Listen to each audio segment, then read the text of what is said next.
Assalamualaikum warahmatullahi wabarakatuh. Perkenalkan, nama saya Ria Farunazul Azmi. Saya berasal dari kelas 1A Prodi Teknik Sipil. Di sini saya akan menjelaskan tentang pemisahan campuran. Campuran terdiri dari dua macam, yaitu campuran homogen dan heterogen. Pada campuran homogen, zat penyusunnya tidak dapat dibedakan, contohnya air gula. Sedangkan campuran heterogen, zat penyusunnya masih bisa dibedakan, contohnya air dengan kopi.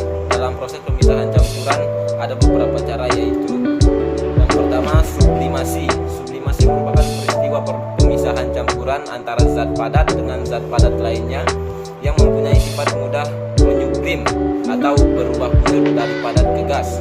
Contoh, pemisahan kapur parus yang tercampur dengan pasir. Campuran kapur parus dengan pasir dipanaskan hingga kapur parus menguap, kemudian langsung didinginkan dengan es sehingga didapatkan kristal kapur parus putih.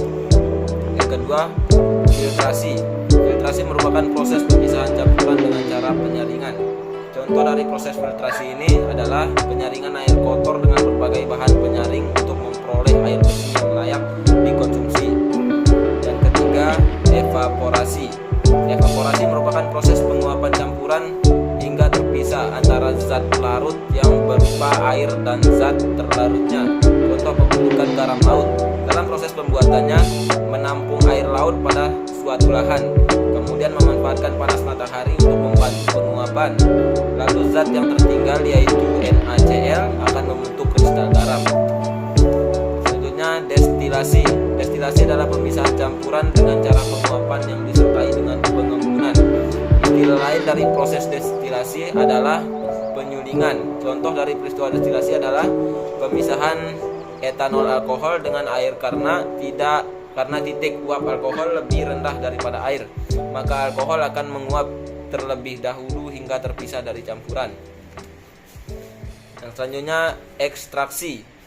Ekstraksi merupakan proses pemisahan suatu zat berdasarkan perbedaan kelarutan zat terlarut di dalam pelarut yang berbeda. Contoh dari proses ekstraksi yaitu pada pembuatan jamu yang berasal dari berbagai bahan alam.